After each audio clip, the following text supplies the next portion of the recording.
after hours in a standoff. They all had their shotguns and everything. Dennis Dunn is arrested at gunpoint. This is exclusive video of Dunn being taken into custody by police. In a small town like this, you don't think something like that's going to really happen. Investigators say underneath this shed is a hole dug out about 3.5 feet deep, 2 feet wide, 2 feet long, right in Dunn's backyard.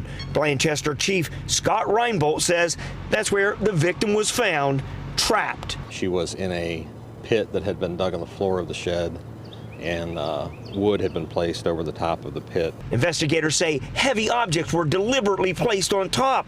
Police searching for the woman heard her crying. If he would have actually bound her, nobody would even know she was there until it was too late. Teresa Baker lives just down the street. It's really scary. It's a really big eye-opener. It's not the first time police have had a run-in with Dunn. He has a criminal history, mostly drug arrests, but it's his mental health issues that have had police most concerned recently. He was hearing voices. He's out on his front lawn with a gun in his hand. And that was just a couple of weeks ago. Even after a mental evaluation, he was back out in the neighborhood until this. The victim returned home but did not want to talk about the ordeal, being trapped alive in a pit intended for no one to find.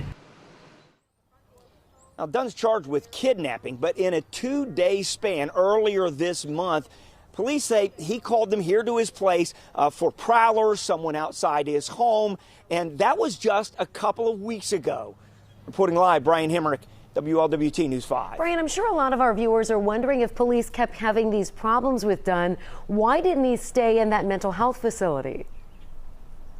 Yeah, well, police are asking the same thing. The chief told me he was told that it's because there are so many inpatient mental facilities closing, they just don't have the beds anymore, Cherie. Brian Hemrick reporting live for us tonight from Blanchester with this shocking story. Brian, thank you. Neighbors shaken by the bright lights and the police presence early this morning. WLWT News 5's Dan Griffin live now with their reaction to this frightening find. Dan.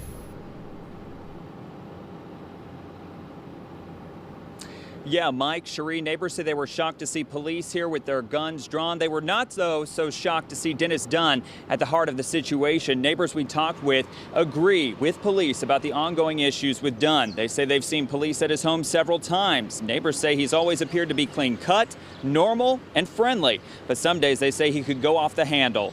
After hearing about their next-door neighbor trapped in a pit under Dunn's backyard shed, they're asking themselves why and how and what has to happen for something to change, as they offer for support to the woman trapped in the ground. Yeah, I mean, they keep bringing them back the same night, and we're like, you know, what's going to happen? Pray. Thank God that, you know, God was there for her and the neighbor, and just hug her. Now we found her. Glad she's okay.